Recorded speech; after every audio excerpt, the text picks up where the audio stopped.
Good morning বন্ধুরা, online classes YouTube চ্যানেলে তোমাদের সকলকে স্বাগত। আমরা সরল সুদ চ্যাপ্টার করছিলাম।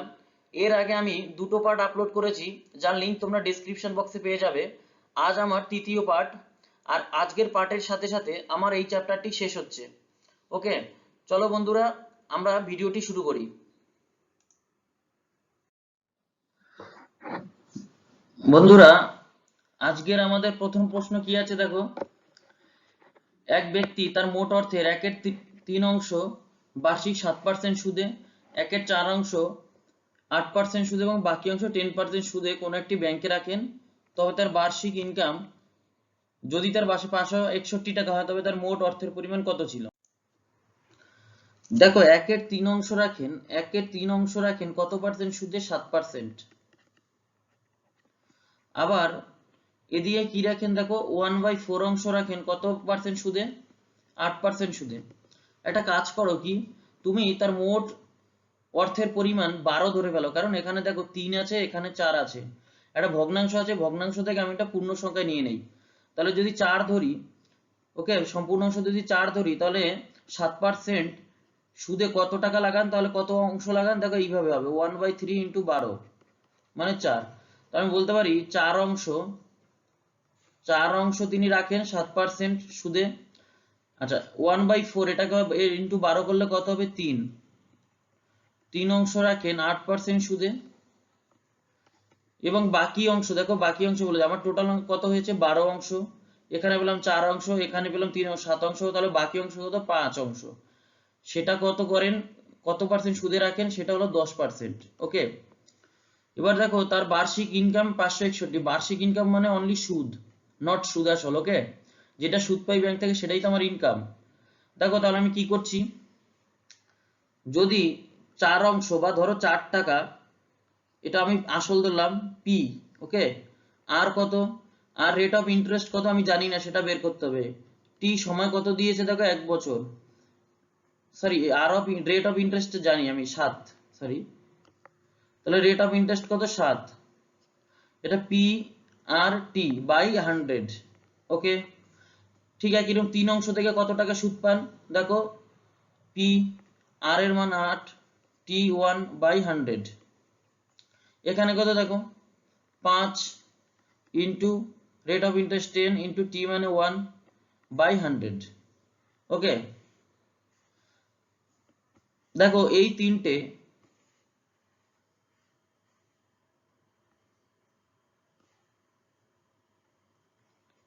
তিনটে, সমান কত? প্রশ্নে বলে দিয়েছে কত?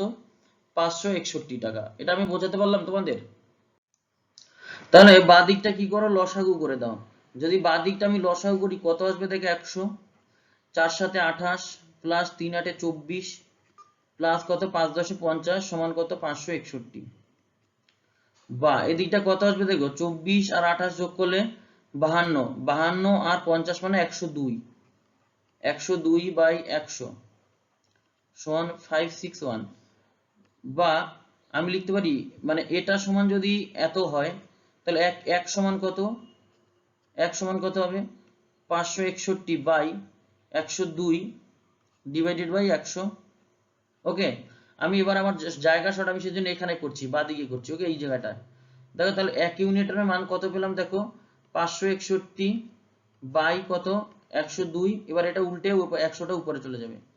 তাহলে 1 এর মান যদি এটা হয়, আমার চেয়েছে কি দেখো, মোট অর্থের পরিমাণ কত? মোট অর্থটা কত ছিল? 12। আমি 12 ধরেছিলাম, তাহলে 12 অংশের মান কত? 561 ইন্টু 100 ইন্টু 12/102। এটা একটু ছোট করতে হবে, এবার 2 দিয়ে যদি এটা কাটে 51 হবে, এটা হবে 6।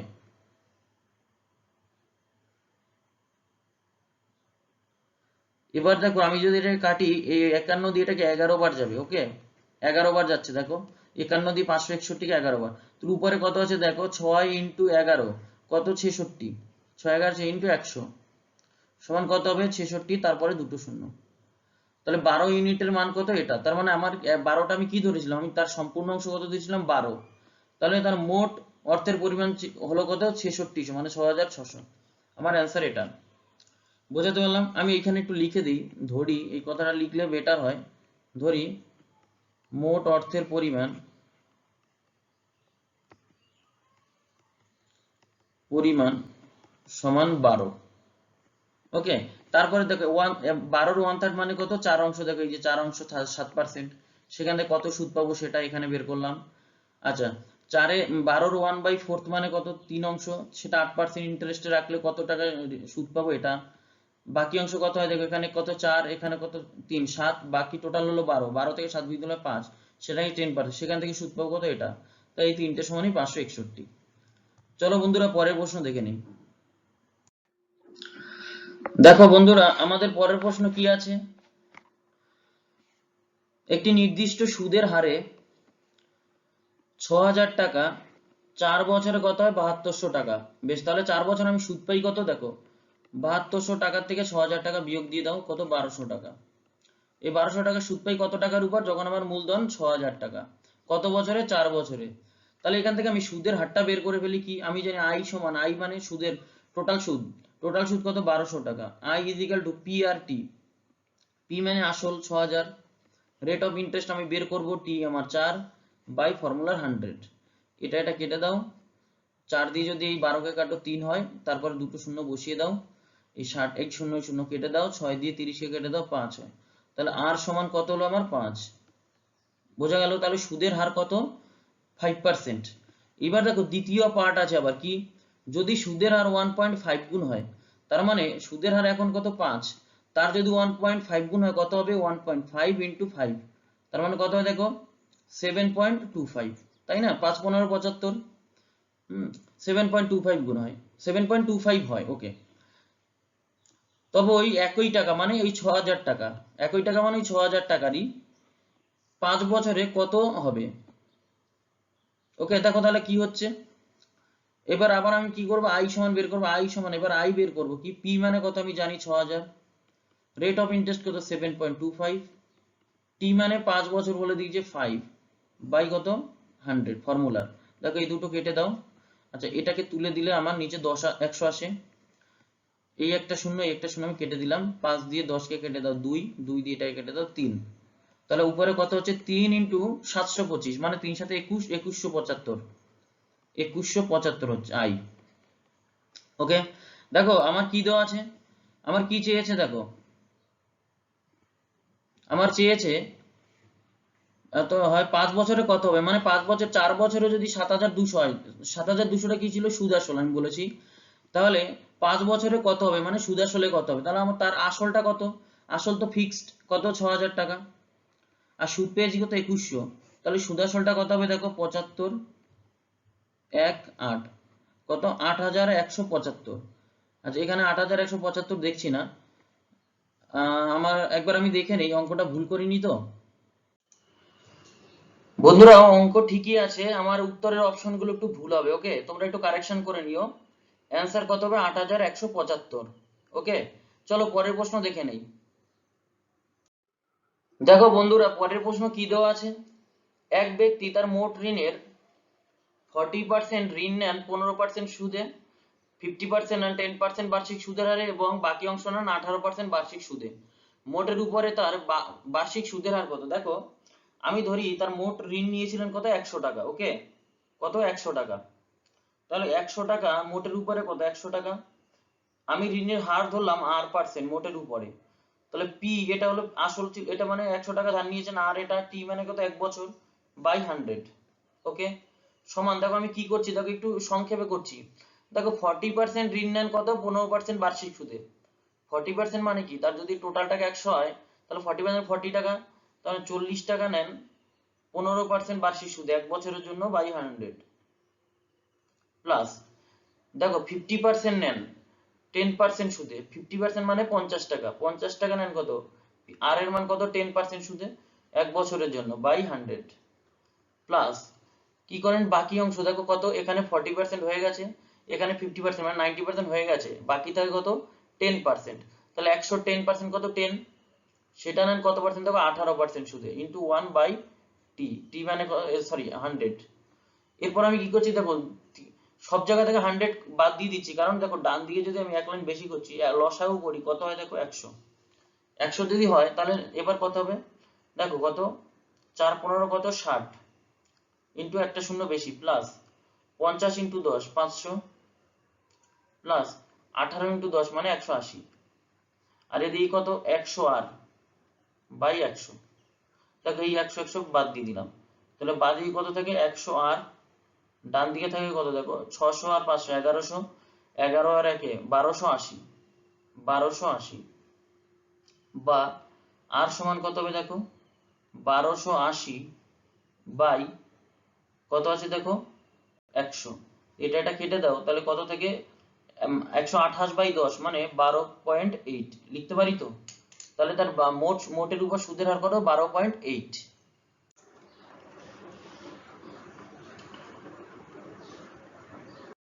দেখো বন্ধুরা পরের প্রশ্ন বলেছে এ কত 8000 টাকা ধার নেয় 12% সুদে, বি নেয় 9100 টাকা 10% বার্ষিক সুদের হারে, কত বছর পর তাদের শোধ দেওয়া অর্থের পরিমাণ সমান হবে, মানে তারা যে সুদে আসলে টাকাটা দেবে সেই টাকার পরিমাণটা সমান হবে। বোঝা গেল? শোধ দেওয়া মানে কি, মানে হলো যে টাকা ধার নিয়েছে সেটাও দেবে প্লাস আসলও দেবে, মানে যে টাকা সুদও দেবে, মানে যে টাকা ধার নিয়েছে সেটা আসল এবং তার সাথে কি দেবে সুদ, এই দুটো মিলেই তো সে শোধ দেবে, তাই তো, তখন সুদ আসলটা সমান হবে। দেখো আমি কত বছর পরে বলেছি, আমি ধরে নিলাম টি বছর পর, ওকে, তাহলে ততদিন এই 8000 টাকা 12% সুদে কত টাকা হয় দেখি, কত টাকা সুদ হবে দেখো 8000 টাকা, পি আর কত 12, কত বছর টি বছরে বাই কত 100, এই টাকা কি হবে সুদ, তার সাথে কার দিতে হবে কত আসল, তো 8000 টাকা আছেই, এটা এ কে দিতে হবে। দেখো বি কে কত দিতে হবে, দেখো বি কে 9100 টাকায় কত পার্সেন্ট 10%, কত সময় টি সময় বাই 100, এই টাকা বি কে শোধ দিতে হবে, তার সাথে দিতে হবে কি আরো যে আসলটা নিয়েছিল ধার সেটা। এখন এই দুটো বলেছে প্রশ্ন মতে সমান, ওকে, তাহলে দেখো আমি কি করছি পরের লাইনে, এই টি আলা পদগুলো একদিকে নিয়ে নিচ্ছি, ওকে, তাহলে কি হবে উপরে দেখো কত হয়, উপরে হচ্ছে দেখো 8000 ইন্টু 12 টি বাই 100 মাইনাস করো ওই পাশেরটা নিয়ে এসো 9100 ইন্টু 10 টি বাই কত 100 সমান কি করছি 9100 মাইনাস কত 8000, এটাকে ওই পাশে নিয়ে যাচ্ছি, এই দিয়ে কত থাকে দেখো 1100 পড়ে থাকে, ওকে ওকে। বাদিকে দেখো আমি কি করছি, যদি লসাগু করি কত হবে 100, 100 লসাগু হচ্ছে। এরপরে দেখো আমি কি করছি, এখানে 3টে শূন্য আছে, দেখো এখানেও 3টে শূন্য আছে, ওকে। এবার আমি একটা কাজ করি কি, আমি যদি উপর থেকে একবার আমি লিখে নেই, পরের স্টেপে করবো, নাহলে তোমাদের অসুবিধা হতে পারে। কি করছি দেখো 8 ইন্টু 12 ইন্টু 1000 এটা করে দিলাম উপরে, মাইনাস কি করছি 91 ইন্টু 1000 টি, ওকে এখানে একটা টি আছে। পরের লাইন কি করছি বা দেখো উপরে কি করছি 1000 কমন নিয়ে নাও উপর থেকে, তাহলে কি 8 12 96 মাইনাস 91, এটাও টি এখানেও টি বাই কত 100 সমান কত 1100। দেখো এই দুটো শূন্য কেটে দাও, এই একটা শূন্যর সাথে এই একটা শূন্য কেটে দাও, তাহলে বাঁদিকে কত টি থাকে দেখো, এটা টি মাইনাস আছে, ওকে এখানে কিন্তু মাইনাস আছে, ওকে, তাহলে 96 টি মাইনাস 91 টি মানে কটা টি থেকে 5 টি সমান উপাশে কত 110, বা টি সমান কত 110 বাই 5 মানে 22, ওকে। তাহলে 22 বছর পরে তাদের দুই ঋণের মানে শোধ দেওয়া অর্থের পরিমাণ সমান হবে, ওকে। চলো পরের প্রশ্ন দেখে নিই। দেখো বন্ধুরা আমি এই অঙ্কে প্রথমে যেটা করছি কি 12.5%, এটা সমান কি জানি আমরা 12 পূর্ণ 1/2, তাই তো, আর এটা মানেই আমি শিখিয়েছি 1/8, এটা কোথায় শিখিয়েছি আমি দেখবে আমি পার্সেন্টেজ চ্যাপ্টার এটা শিখিয়ে দিয়েছি, ওকে। এবার আমি কি জানি, আমি বলতে পারি যদি আমার মূলধন 8 টাকা হয়, কি মূলধন যদি 8 টাকা হয় আমি সুদ পাই কত 1 টাকা, তাই তো, সুদের হার এটা মানে কি, তার মানে তাই দ্বারা মূলধন যদি 8 টাকা হয় আমি সুদ পাই কত 1 টাকা। তাহলে দেখো আমার বলে 3 বছর, তাহলে এটা কিন্তু কি বার্ষিক সুদের হার, এটা এই সুদটা কিন্তু বার্ষিক মানে 1 বছরে, তো 1 বছর যদি আমি 1 টাকা পাই 3 বছরে কত টাকা পাবো 3 টাকা। তাহলে ভালো করে বুঝে নাও 3 বছরে সুদ পাবো 3 টাকা, আমার মূলধন কিন্তু একই আছে কত 8 টাকা, ওকে।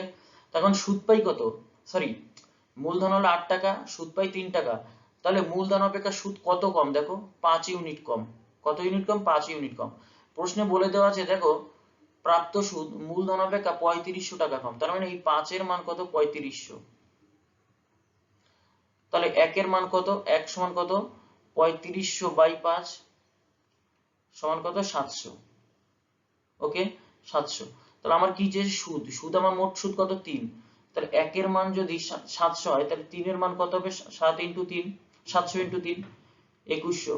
এটা আমার মোট সুদ, এটা হলো একটা অ্যান্সার। আরেকটা অ্যান্সার যে হচ্ছে আসল, আমার আসল কত 8। তাহলে 1 এর মান যদি 700 হয় 8 এর মান কত হবে 8 ইনটু 700 5600। দেখো বোঝাতে পারলাম বন্ধুরা? তাহলে আমার অ্যান্সার কি, আমার আসল হলো 5600 আর 3 বছরের সুদ কিন্তু 2100। ওকে, বার্ষিক সুদ চাইনি কিন্তু আমার 3 বছরের সুদ চেয়েছে, এই যে 3 বছর। 1 বছর হলে কিন্তু এটা 700 হয়ে যেত। চলো পরের প্রশ্ন দেখে নেব। বন্ধু পরের প্রশ্নটা কিন্তু ইম্পর্টেন্ট প্রশ্ন, এই ধরনের প্রশ্ন পরীক্ষায় আসে। দেখো প্রথম 3 বছরের বার্ষিক সরল সুদের হার 6%, কত 3 বছরের। 4 বছরের কত 7%, এবং পরবর্তী সময়ের জন্য 7.5%। এক ব্যক্তি 18,800 টাকা রাখেন, 11 বছর তিনি কত সুদ পাবেন। দেখো প্রথম 3 বছরে 6% করে পান, তাহলে 3 বছরে মোট কত পার্সেন্ট পাবেন 18% পাবেন। বোঝা গেল? পরবর্তী 4 বছরে কত পার্সেন্ট করবেন পাবেন 7%, তাহলে টোটাল 28% পান পরবর্তী 4 বছরে। তিনি মোট টাকা রাখেন কত 11 বছর, তাহলে আমার এদিকে 3 বছর 4 বছর 7 বছর হয়ে গেছে, বাকি আছে 4 বছর। সেই 4 বছরের জন্য প্রত্যেক বছরে 7.5, তাহলে 4 বছরের জন্য কত 7.5 ইনটু 4 কত হবে 30%। ওকে, তাহলে তিনি মোট 11 বছরে সুদ পাবেন কত। দেখো 11 বছরে সুদ পান মোট কত পান, দেখো 30 আর 28 58 আর মানে 18 68 78 মানে 76%। তিনি 76% সুদ পান 11 বছরে। এই পর্যন্ত বোঝা গেছে আশা করছি। নাহলে আরেকবার তোমরা দেখে নাও একটু ভিডিওটা টেনে, পেছনের দিকে টেনে একটু দেখে নাও। তার মানে কি সুদ আমার কত পেলাম, তিনি কত পেলেন 76%। এর মানে কি 100 টাকার সুদ কত 76 টাকা, তিনি রেখেছেন কত 18,800 টাকা। তাহলে 18,800 টাকায় মোট সুদ কত হবে, দেখো 18,800 ইন্টু 76 টাকা মানে 100 টাকায়। ওকে, তাহলে 18,800 কত, এই দুটো কেটে দাও। আচ্ছা দেখো আমি গুণ করছি, কত 6 8 48 এর 8। দেখো বাকিটার করার দরকার নেই, এগুলো হলো স্মার্ট থিঙ্কিং। কি প্রশ্নে দেখো 8 দিয়ে একটাই অ্যান্সার আছে শেষে, এই 8, আর কোথাও 8 নেই। ওকে, এককের ঘরে কোথাও 8 নেই, তাহলে এটাই আমার অ্যান্সার, বাকিটা করার দরকার নেই। তোমরা এটার জন্য ক্রস চেক করে দেখতে পারো, এটাই অ্যান্সার আসবে। ওকে, চলো পরের প্রশ্ন দেখে নিই। দেখো পরের প্রশ্ন দেওয়া আছে কিছু টাকা 5 বছরে 10,000, 7 বছরে 10,800। তাহলে দেখো এই যে কি দেওয়া আছে, দেখো আমি লিখতে পারি এটা আসল প্লাস 5 বছরের সুদ সমান কত 10,000 টাকা। আবার আসল প্লাস 7 বছরের সুদ সমান কত 10,800 টাকা। আশা করছি এটা তোমাদের কোনো অসুবিধা নেই। 5 বছরে 10,000 টাকা হয় মানে কি সুদে আসলে, তাই সুদ সরি আসল প্লাস সুদ লিখলাম, দুটো এরকম ভেঙে লিখে দিলাম। তাহলে আসল আসল কেটে দিলে এটা কি হয় 2 বছর, 7 থেকে 2 বিয়োগ দাও, 2 বছরের সুদ কত 800 টাকা। তাহলে আমার কি দেওয়া আছে দেখো, আমার চাইছে সুদের হার কত। ওকে, তাহলে 2 বছরের সুদ যদি এটা হয়, 1 বছরের সুদ কত, 1 বছরের সুদ হবে 400 টাকা। তাহলে 5 বছরের সুদ কত হবে, 5 বছরের সুদ হবে 5 ইন্টু 400 কত 2000 টাকা। এই পর্যন্ত আশা করছি বুঝতে পেরেছো তোমরা। তার মানে আমি 5 বছরের সুদ পেলাম কত 2000 টাকা, তাই তো। আর 5 বছরের আসল কত আছে আমার, দেখো এটা 5 বছরের সুদ 2000 টাকা, তার মানে আই সমান এটা। 5 বছরের আসল কত হবে, দেখো সুদ আসল কত হলো 10,000 টাকা। তাহলে সুদ আসল থেকে যদি আমি সুদটা বিয়োগ দিয়ে আসল পাবো, তো 10,000 মাইনাস 2000 করো কত 8,000 টাকা। এটা আমার আসল পি। তাহলে দেখো আমার কি বের করতে হবে, সুদের হার কত রেট। তাহলে আমি ফর্মুলাটা বসিয়ে দিই কি I is equal to, I মানে এখানে কত 2000 টাকা, I is equal to P, P কত 8,000 টাকা ইন্টু আর বাই টি, টি মানে 5 বছর এখানে বাই 100 করে দাও। দেখো কি হচ্ছে, এটা দিয়ে এটাকে কেটে দাও, 4 হচ্ছে, 4 দিয়ে এটা কাটো 25, এটাকে দিয়ে এটা কাটো 5, তাহলে 5 দিয়ে এখানে কিছু নেবেন 1 আছে, 5 একে 5 আর ওদিকে কত আর, তাহলে বা আর সমান কত 5 মানে 5% সুদের হার। তাহলে সুদের হার কত 5%। ওকে, এটাই আমার অ্যান্সার। আশা করছি অসুবিধা নেই তোমাদের কোনো বন্ধুরা, এই ধরনের প্রশ্ন কিন্তু বইয়ে আছে। ওকে, তোমরা একটু প্র্যাকটিস করবে তাহলে তোমাদের ভীতি দূর হয়ে যাবে। দেখো এটা ইনস্টলমেন্ট টাইপের অঙ্ক, চক্রবৃদ্ধি সুদের ইনস্টলমেন্ট পুরো আলাদা আর এইখানে ইনস্টলমেন্ট আলাদা পুরো। দেখো এখানে কি দেওয়া আছে, একটি কলমের মূল্য কত 10 টাকা, ওকে। তো এক ব্যক্তি যে কলমটি কিনবে তার কাছে 10 টাকা নেই, তার কাছে আছে কত 1 টাকা, তাহলে সে 1 টাকা দিয়ে 10 টাকার কলমটা সে 1 টাকা দিয়ে দিল। তারপর তাকে 9 টাকা দেওয়ার কথা, কিন্তু না 9 টাকা দেবে না, কারণ আমি বা তুমি যখন কাউকে এইভাবে বিক্রি করবে যে 1 টাকা দিয়ে কিনবে বাকি টাকা ইনস্টলমেন্টে দেবে, তুমি নিশ্চয়ই তার থেকে সুদ নেবে। ইনিও তাই নিয়েছেন, ইনি কি বলছে তুমি 1 টাকা দাও ঠিক আছে, এরপরে কিন্তু এই 1 টাকা করে যে দেবে আরো 10টা কিস্তি তোমাকে দিতে হবে টোটাল, মানে টোটাল 11টা কিস্তিতে টাকাটা শোধ করো। তার মানে সোজা হিসাব 11 × 1 মানে 11 টাকা দিতে হবে। 10 টাকার পেন তাকে 11 টাকা দিয়ে কিনতে হচ্ছে, তার মানে তাকে সুদ দিতে হচ্ছে 1 টাকা। এই এক এখানে পড়ে থাক। এইবার যেটা বলছি ভালো করে বুঝে নাও, কি সে পেনটা যখন কেনে 10 টাকার পেন কিনে, সে কি করে 1 টাকা তখনই তো দিয়ে দেয়, কেনার সময় 1 টাকা দেয়। এর পরের মাসে কি সে আবার 1 টাকা দেবে, তখন তার কাছে পাবে কত দোকানদার 9 টাকা। সে আবার 1 টাকা দেবে, তখন তার কাছে পাবে কত 8 টাকা। তারপর আবার সে 1 টাকা দেবে, তার কাছে পাবে কত 7 টাকা। এইভাবে করতে করতে করতে করতে কত 7 6 5 4 3 2 1 0, ব্যাস। মানে যখন 1 টাকা পাবে তখন 1 টাকা দিয়ে দিল আর 0, আর তার কাছে লোন শোধ। ওকে, বোঝা গেল? এখন আমি এইভাবে কেন লিখলাম, দেখো যখন 10 টাকার সময় পরে 1 টাকা দিয়ে দিল তখন তার কাছে পাবে 9 টাকা, তখন তাকে সুদটা অনলি 9 টাকার উপরেই দিতে হবে। সে আবার যখন পরের কিস্তিতে 1 টাকা দিয়ে দেবে তখন বাকি টাকা 8 টাকা, সেই সুদটা 8 টাকার উপরেই দেবে। কারণ আমরা জানি সরল সুদ অনলি মূলধনের উপর হয়, সুদের উপরে কোনো সুদ হয় না। দেখো তাহলে এই হিসাবে তাকে টোটাল কত টাকা দিতে হচ্ছে, দেখো 10 আর 9 কত 19, আর 8 কত হয় 27, 27 আর 7 34, 34 আর 6 40, আর 5 45, 49, 52, 54, 55। তাহলে তাকে দিতে হচ্ছে মোট 55 টাকা। মানে সরি, মানে যদি মূলধন 55 টাকা হতো, তাকে মোট এইভাবে যদি দেখি, এইভাবে যোগ করলে কত, মূলধন হচ্ছে 55। আমার কি হয়েছে, সুদের হার বের করতে হবে, আর ধরলাম টি সময়। দেখো এখানে প্রত্যেক মাসে দিচ্ছি ইনস্টলমেন্ট, প্রত্যেক মাসে, আমরা করেছি কি বছরে, তাই তো। তাই টি যেটা হবে, মানে এখানে কত 1 বছর, তো 1 কে কত দিয়ে ভাগ দেবো, 12 দিয়ে ভাগ দেবো বাই 12। ওকে, বোঝাতে পারলাম? প্রত্যেক মাসে টাকাটা দিচ্ছি, এই ওয়ানটা কি প্রত্যেক মাস কিস্তি দিচ্ছে প্রত্যেক মাসে। তা আমি প্রথম দিনই শিখিয়েছি, আমার এখানে যত সময় হয় সেটা কি বছর ইউনিটে, তাহলে সেই মাসটাকে যদি বছর নি 12 দিয়ে ভাগ বাই ফর্মুলার 100। এটা কি পি, এটা কি সমান, দেখো আসল into rate into T by 100 সমান কি আই। আই মানে কি সুদ, সেই সুদটা আমি প্রথমে বলি যে 1 টাকা তাকে ওভারঅল সুদ দিতে হয় সমান 1। তো এখান থেকে আর এর মান বের করে ফেলো, দেখো কি হয়। আর সমান আমি কি করছি, ওই পাশে যাবে কত 12 × 100, এই পাশে থাকবে 55, 5 দিয়ে 20, 5 11, তাহলে উপরে থাকে 240/11। এটাকে যদি ভাগ দাও দেখো কত হয়, 11 দিয়ে 22, 22 তার মানে কত 21 পূর্ণ 9/11। দেখো এটা হচ্ছে 210 আর 210, 231 আর 9 40, হ্যাঁ এটা হচ্ছে। ওকে, তার মানে থাকে সুদের হারটা কত এই পার্সেন্ট, বা সুদের হার এত পার্সেন্ট। বোঝাতে পারলাম? বন্ধুরা দেখো এই টাইপের আমি একটা অঙ্ক তোমাদের পরের পাতায় দিচ্ছি, সেম টাইপের অঙ্ক। তোমরা আমাকে অ্যান্সারটা কমেন্ট বক্সে কমেন্ট করবে, ওকে। সেম টাইপের অঙ্ক, সেম টাইপের অঙ্ক, বোঝা গেল? দেখো আমি পরের পেজে দিচ্ছি। দেখো বন্ধুরা এটা তোমাদের হোমওয়ার্ক থাকবে, ওকে। কি আছে দেখো, কলমের মূল্য 60 টাকা, সে 20 টাকা ডাউন পেমেন্ট দিয়ে কেনেন, মানে কেনার সময় 20 টাকা দেন, বাকি থাকে তো 40 টাকা। সেটা তুমি কিভাবে দেবেন, প্রত্যেক মাসে 8 টাকা করে 6টা কিস্তিতে দেবেন, মানে 6টা 48, মানে 8 টাকা সুদ দিতে হয় তাকে।